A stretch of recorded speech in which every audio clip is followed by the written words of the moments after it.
اسے تہبند کہا جاتا ہے. اس میں خلاصہ بھی یہ کہا جاتا ہے تہبند, لیکن حقیقت میں وہ اسے ریپ کیا لپیٹا ہی جاتا ہے لفافے کی طرح, تو اسے تہبند کہتے ہیں. اب کہیں پر بھی انتقال میں ہم جائیں, اگر غسل دینے والا وہ کفن کاٹ رہا اسے کہہ دیں کہ تہبند جو ہے کمر سے لے کر ٹخنے تک نہیں, بلکہ سر سے لے کر کے پیر کی چوٹی تک, پیر کی ایڑی تک, یہ سائز تہبند کا ہونا چاہیے. اور لوگ کیا کرتے ہیں, اس کے پہلے قمیض بچھاتے ہیں اور پھر تہبند بچھاتے ہیں, جو غلط ہے. بلکہ پہلے ہمیں تہبند بچھانا ہے اور اس کے اوپر قمیض بچھانا ہے. پھر جب میت کو پہنائیں گے تو پہلے قمیص آئے گی اور پھر تہبند لپیٹیں گے اور پھر لفافہ لپیٹا جائے گا.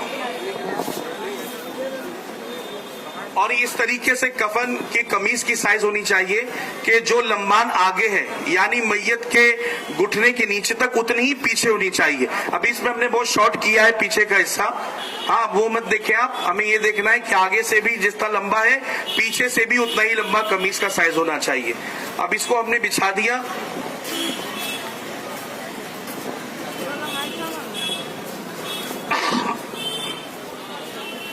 اب اس طریقے سے آیا سمجھ میں آپ کو. پہلے کیا بچھایا جائے گا, کیا بچھایا جائے گا پہلے, نیچے کیا بچھایا جائے گا پہلے, لفافہ, اس کے اوپر تہبند. تہبند کی سائز کیا رہے گی, سر کی چوٹی سے لے کر پیر کی ایڑی تک, ٹخنوں تک, ٹھیک ہے, یہ سائز تہبند کی. اور اس کے اوپر کرتا, قمیض. قمیض کی لمبان جو نارملی پہنے جاتے گھٹنے کے نیچے ٹخنوں تک, یہ پڈلی تک, تو اس طریقے سے آگے پیچھے دونوں سیم سائز ہوگی. اب اس پر جو ہے اس کے بعد ایک جگہ کفن تیار کیا جاتا ہے اور غسل کے بعد میت کو اس نلانے والے سٹینڈ سے اٹھا کر اس پر لٹایا جاتا ہے. اور اوپر عبداللہ بھائی, اور اوپر. اب کیا کریں گے ہم, سب سے پہلے ہم کرتے کو پہنا دیں گے.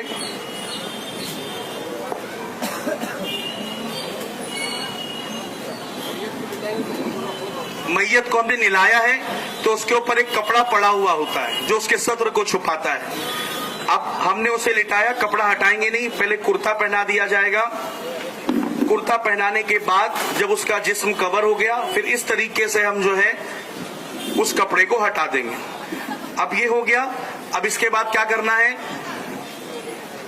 کافور ہوتا ہے جس کو کیمفر بھی کہتے ہیں, اس کو گھٹنوں میں اور ہاتھوں میں, کونیوں میں, جسم پہ جو ہے اچھے طریقے سے لگا دیں. ایون جب غسل دیا جاتا ہے تو غسل کا آخری پانی جو ہے ہم گرم کرتے اس میں بھی کافور ڈال کر کے غسل دے دیں. کافور کو کفن کے اندر بھی ہم چھڑک دیں, اس سے جو ہے کیڑے مکوڑے قریب میں نہیں آتے ہیں. ابھی ہم نے کرتا پہنا دیا, اس کے بعد کیا لپیٹیں گے, تہبند. تہبند کا بھی سائز چوڑان میں ہونا چاہیے اتنا کہ ایک کے اوپر یہاں سے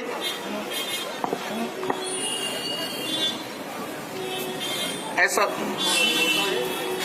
یہ سر سے لے کر کے پیر تک ہوتا ہے, ٹھیک ہے, یہ چھوٹا ہے لیکن سر سے لے کر پیر تک, اور یہ چوڑان ایسی کہ اوپر ایک چڑھ جائے. ہم عموماً کپڑا اس میں جو ہے بائیں طرف ہمیں موڑنا ہے اور پھر دائیں طرف موڑنا ہے. دایاں لیفٹ کے بائیں کے اوپر آئے گا کپڑا. اس کو لپیٹ دیا. اب لفافہ آخری کفن کا حصہ, اس کو پہلے بایاں حصہ لپیٹنا ہے اور پھر دایاں حصہ ہم نے لپیٹ دیا. اب دیکھیں یہاں اتنا چھوٹا ہے, کیوں, تاکہ اس کو ایک باندھ دیا جائے. وہ کونے باندھ دیا گیا, درمیان میں ایک چندی سے اس کی چندی نکال کر سائڈ میں باندھ دیا جاتا ہے, ٹھیک ہے. یہ کفن کا مکمل طریقہ ہو گیا. باندھنے کے بعد یہ تھوڑا کھول دیا جاتا ہے تاکہ گھر والے آخری زیارت کر لیں. لیکن ہوتا یہ ہے کہ عورتوں کا بھی جنازہ ہے تو غیر مرد اس کی زیارت کے لیے آتے ہیں, مردوں کا جنازہ ہے تو غیر عورتیں آتی زیارت کے لیے. تو خدارا ایسا نہ کریں. اب یہ سلسلہ مکمل ہو چکا ہے کفن کا. اب آپ مجھے بتائیے, کیا یہ بہت مشکل کام ہے, کیا یہ بہت مشکل کام ہے؟ نہیں. تو ہم پیچھے کیوں ہٹتے ہیں؟ ایک مرتبہ مجھے سینٹا کروز سے فون آیا کہ عبد القدیر بھائی آپ آ سکتے ہیں. میں نے کہا کیوں؟ بولے یہاں پہ غسل دینے والا کوئی نہیں. میں نے کہا قریب کی مساجد میں دیکھو. بولے ایک مسجد ہے اور وہاں کے بانگی صاحب کہیں باہر گئے ہوئے. تو حیرت کی بات ہوئی اتنے بڑے گولی بار والے علاقے میں جہاں آبادی اتنی مسلمانوں کی ہے اس میں کوئی ایک بندہ ایسا نہ تھا جو میت کو غسل دے سکے. تو میرے پیارے آقا کے پیارے دیوانوں اس چیز کا خیال رکھیں اور یاد رکھیں غسل ضروری ہے. اگر غسل نہیں دیا گیا تو نماز جنازہ بھی نہیں ہوگی، نماز جنازہ بھی نہیں ہوگی. اس لیے غسل دینا نہایت ہی ضروری ہے. یہ بہت ہی مختصر میں آپ کو آج یہاں بتا دیا گیا. انشاءاللہ پھر کبھی موقع ملے گا تو ہم جو ہے حلقوں میں یا پھر مولا علی درگاہ مسجد کے نیچے صحن میں اچھے طریقے سے برابر سائز کا کفن لے کر انشاءاللہ آپ کو بتایا جائے کس طریقے سے جو ہے کفن پہنایا جاتا ہے. اور اس طریقے سے اس میں شریک ہونا، جنازے میں شریک ہونا، اللہ تعالیٰ جب تک بندہ جنازے میں شریک ہوتا ہے تو ہر قدم کے بدلے اللہ تعالیٰ گناہوں کو معاف فرماتا ہے. بندہ 40 قدم چلتا ہے اسے گناہوں کو معاف فرماتا ہے، 40 سال کے گناہوں کو معاف فرماتا ہے. اور فرمایا گیا گناہ کبیرہ کو بھی خدا اس عمل کے صدقے معاف فرماتا ہے. اور جب جنازے کو ہم لے کر جاتے ہیں قبرستان میں نماز جنازہ کے لیے تو نماز جنازہ کے وقت اکثر شور مچتا ہے. کتنی صفیں ہوئی؟ 7 ہو گئی، 15 کر دو. 7 ہوئی، 8 ہوئی، نہیں تھوڑے جن پیچھے جاؤ، 9 کر دو. ہمارے شریعت میں فرمایا گیا کسی کی نماز جنازہ میں اگر 3 صفیں بن گئی اللہ تعالیٰ اس بندے کی مغفرت فرماتا ہے. تو لہٰذا اب وہاں پر نماز جنازہ ادا کریں. ادا کرنے کے بعد میت کو جب دفنایا جاتا ہے، دفناتے وقت جو ہے اس میں عہد نامہ شجرہ وغیرہ رکھا جاتا ہے، وہ رکھے. اور جب میت میں برگا لگایا جاتا ہے، چٹائی لگائی جاتی ہے اور جو مٹی ڈالتے ہیں دعا پڑھتے ہوئے ڈالے، منہا خلقناکم وفیہا نعیدکم ومنہا نخرجکم تارۃ اخری. اور فرمایا گیا اتنے دیر وہاں پر کھڑے رہے جتنے دیر تک ایک اونٹ کے جانور کو، اونٹ کو ذبح کر کے اس کے گوشت کو تقسیم کرنے میں جتنا وقت لگتا ہے اتنے دیر ہمیں وہاں پر کھڑے رہ کر ذکر و اذکار کرنا چاہیے. قبر میں جب لٹایا جاتا ہے تو اکثر کل کی مٹی جمع کی جاتی ہے تو اس کا تکیہ بنا دیا جاتا ہے تاکہ اس کے کل کے فیوز و برکات ملے. اور پھر اور مٹی لے کر کے نیچے رکھا تاکہ دائیں طرف جو ہے چہرہ جو ہے میت کا رہے دائیں طرف، اور آقا علیہ الصلوۃ والسلام کی زیارت نصیب ہو تو بندہ ادب کے ساتھ حضور کی بارگاہ میں پیش ہو سکے.